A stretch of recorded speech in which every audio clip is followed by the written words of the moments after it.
Well, this video's not really much about nothing. Not got a lot to tell you really. You know, pottering about, tidying up. Now, I'm no gardener, you know. I've done most of my gardening with tractors. But, you know, got a little bit here. And after getting the outside tidied up, yesterday, I was going to do a bit more today, but as you can see it's wet, so that's put laid to that. But that, now, that little laurel bush there, it suddenly took off. It's been quite nice and steady. I don't know if you can see that pigeon enjoying some of the food. Anyway, I just cleared that bit of ground on there yesterday, cleared a bit of that bush. And what all I do, I just get bin bags. You can just see it spouting out the corner. I got some clippers and I clip it up small and put it in that, and you get 2 or 3 bags and slip it to the dump. You know, it's the easiest way with little bits. So, I know it looks a bit wet, but it's all nice and green, isn't it? You know, there's quite a lot of it. It's growing well. So, we've done that. What else have I done? Oh, now, like I said, I'm no gardener. I know. Now, if you look, maybe house plants, not spider plants, they're not doing very well, are they? Hey. Anyway, the story with these, you know, I've had this a long time. And yesterday, because of my arm mainly, I've not dug any soil. So I dug that bit of soil you saw out there, and I've potted 2 offshoots. So they should grow with a bit of luck, you know. And why do you have house plants at all? Well, 2 things. One is they get rid of smells, you know, plus obviously add a little bit of oxygen to the air, so, you know, it's not a bad thing to have a few. And these spider plants, I had a lot in my bathroom. I've left them in here, and I didn't even get round to repotting them last year. So these are like 2 or 3 year old. I mean, they're only grass, you know, they normally grow in anything, and it's damp in here, so, you know, as I say, I've either split them or repropagated the shoots, these things, you know. And like I said, this has actually come, we've got one, late 80s probably, it would be, late 80s, had it in a hanging basket. And I've kept them since, so, so there's my extent of my gardening. I've got a little bit on the front, you see, and I'll show you that another day. So as you've just seen, it's a wet day. There's only a few seconds later, and I thought, what can I do today? Well, I found one more clock. That's downstairs, can't show you that. Anyway, I have got this one, which is actually quite a good one. Now, a friend of mine, it was on Friday this was, he said, oh, make me a present. And so I wasn't doing much at the weekend. I was thinking of going to Scunthorpe Saturday night, but it was wet, wasn't it? And I couldn't bother Sunday. I thought, oh, see if I can do it. So I went out and got a cheap clock. The face of it is still here. That one, just a cheap small clock. And one of these actually had 12 on the springs. It was a little bit smaller than these, but it had 12, and I thought, well, since I've been doing them, I thought, I wonder if I can use those, you know, like the numbers. And so what I did, I'll have to tell you on here. Right, these got 18. Right, so they don't line up. But what I did, there was 12, so I just put a small line in the middle. I marked them out carefully, and you know me freehand skills, I keep saying, are bloody rubbish, aren't they? Well, I managed to do it with the Dremel, with a small grinding disc on the Dremel. And I thought, well, just for something different. If you do Roman numerals, of course, they're all straight lines. And so just for something to do today, plus the fact I'm a bit fed up of doing these multicoloured clocks, because the one I made him, it went a bit wrong actually.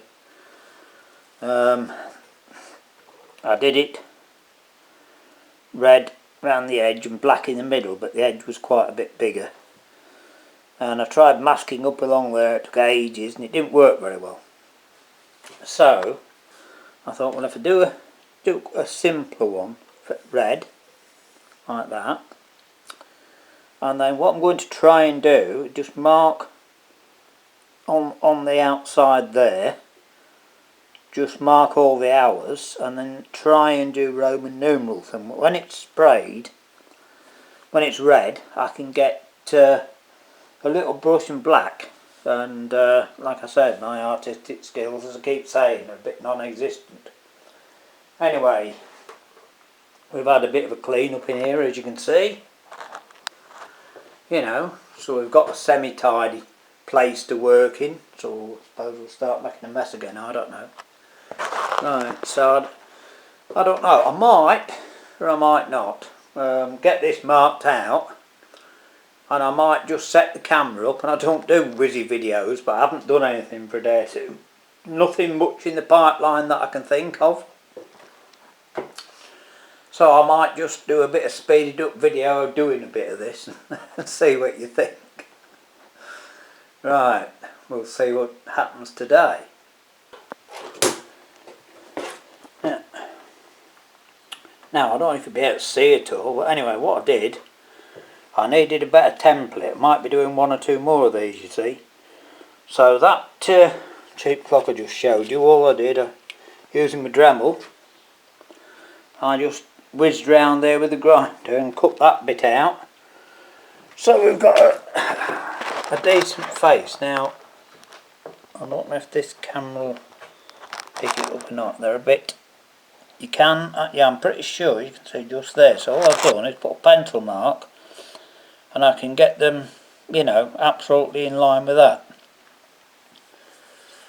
So then all I have to do is just mark round that circle, around the edge of these holes from the outside, which of course will be the same. And then if I go across the line, just with a little mark, that'll give me the hours, won't it? And that'll be a start, so we'll get on and do that. Well, those bits will work. What I did, put me a small worn disc on there that I used before, and gently held it on there, and just ground a small nick. And what I've done, you doubt you can, no, you won't be able to see, even if I'm shielding myself with a drill from the light, so even if I did, no, you won't be able to see it. Anyway, what I did, I just scribed the line, and it's very, very faint, but you can just see it. And I marked that again in smack in the middle, so I'll put across there. So now we can start and do each one individually, just be using the template, you know, and putting it smack on there and getting the next one there, because now I've got a, you know, I've got a cross mark to go on. Right, I've gone across there. These, some of them will land on a hole, right, so they'll have to go a bit above it, but you know, like I said, 12s into 18 don't go, does it? Not really. So there we are. Anyway, we'll see how it turns out. Well, I got a bit done actually. Using that Dremel, that little wheel on the Dremel, it didn't come too badly. In the end, I've only done the 12, 6, 3 and 9 because it would look too cluttered otherwise. And I'm going to try, got some clear perspex, so I'm going to try and just cut a circle out that and see what it looks like when we're done. just see. I can always use, I've got a little bit of that Ali checker plate left I could use, but just for something different we've got to try this. Anyway, it's a bits and bobs video, so I'll bung this one up and see what happens tomorrow. And just for, if anybody is watching this, in a dry country, it's anything but dry here, you see, today. It's still nearly cats and dogs, not quite. Just zoom in on the puddles from here. You might just see it. So there we are. We'll see what fun we can find to do tomorrow.